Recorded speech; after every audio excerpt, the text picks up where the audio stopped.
आज की वीडियो में हम डिस्कस करेंगे टाइप्स ऑफ डीसेंसिटाइजेशन। डीसेंसिटाइजेशन की हमारे पास हैं दो टाइप्स, एक है homologous desensitisation and second one is heterologous डीसेंसिटाइजेशन।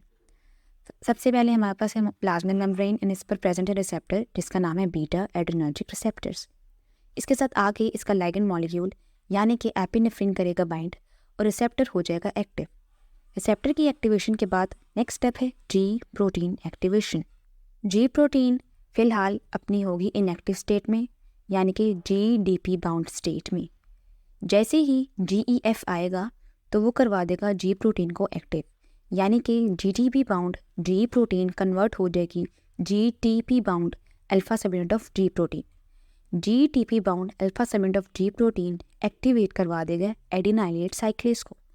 जैसे ही एडिनाइलेट साइक्लेस एक्टिव होगा इसका काम क्या होता है कि ये कन्वर्ट करवा देता है एटीपी को into cyclic AMP.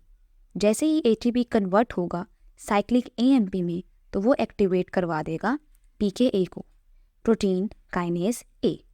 Protein kinase A का लेवल ज़्यादा होने की वजह से हमारे पास बीएआर के हो जाएगी एक्टिव। सो बीएआर के क्या है? This is beta adrenergic receptor kinases. As we all know कि काइनेसिस का फंक्शन क्या है, रोल क्या है कि वो करवाते हैं फॉस्फोराइलेशन। जैसे ही बीएआर के एक्टिव होगा तो वो रिसेप्टर के सी टर्मिनल पे करवा देगा फॉस्फोराइलेशन। जैसे ही रिसेप्टर का सी टर्मिनल हो जाएगा फॉस्फोराइलेट तो रिसेप्टर होगा अपनी इनएक्टिव स्टेट में यानी कि लाइगेंड होने के बावजूद भी रिसेप्टर उस लाइगेंड का रिस्पॉन्स शो नहीं कर सकेगा। सो इस तरह जो है वो रिसेप्टर हो गया डीसेंसिटाइज। अब क्योंकि रिसेप्टर डीसेंसिटाइज है तो आगे के जितने भी डाउनस्ट्रीम प्रोसेस हैं यानी कि जी प्रोटीन एक्टिवेशन या एडिनाइलेट साइक्लेस एक्टिवेशन तो वो नहीं होंगे।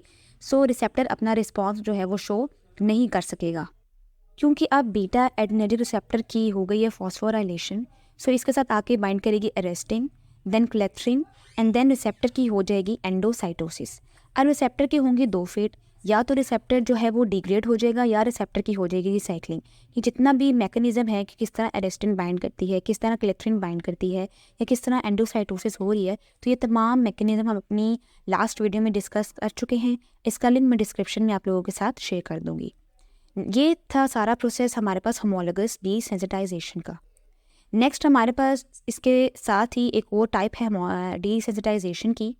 सो उसका नाम है हेटेरोलॉगस डीसेंसिटाइजेशन। अब हम डिस्कस करेंगे हेटेरोलॉगस डीसेंसिटाइजेशन को। सो जब हमारे पास एडिनाइलेट साइक्लेस एक्टिवेट होता है तो हमारे पास साइक्लिक एएमपी बनता है एंड वो एक्टिवेट करवाता है प्रोटीन काइनेज ए को। सो प्रोटीन काइनेज एक साइड पे बीएआर के को एक्टिवेट करता है, साइड बाय साइड वो फॉस्फोराइलेशन करवा देता है हमारे पास प्लाज्मा मेम्ब्रेन में ही मौजूद बाकी रिसेप्टर्स की।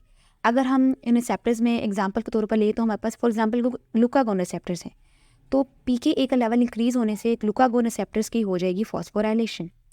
अब ग्लूकागोन रिसेप्टर की जब फॉस्फोराइलेशन होगी तो वो रिसेप्टर्स जो है वो हो गए इनएक्टिव।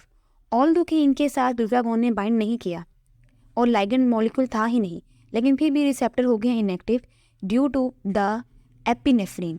ऑल्दो कि एपिनेफ्रिन इन रिसेप्टर्स का लाइगेंड नहीं था, लेकिन फिर भी एपिनेफ्रिन की वजह से ये रिसेप्टर हो चुके हैं ब्लॉक। सो एपिनेफ्रिन ने ना सिर्फ बीटा एडिनर्जिक रिसेप्टर्स की डीसेंसिटाइजेशन करवाई बल्कि उसने ग्लूकागोन रिसेप्टर्स की भी करवा दी है डीसेंसिटाइजेशन। सो ये थी आज की हमारी वीडियो डीसेंसिटाइजेशन के बारे में।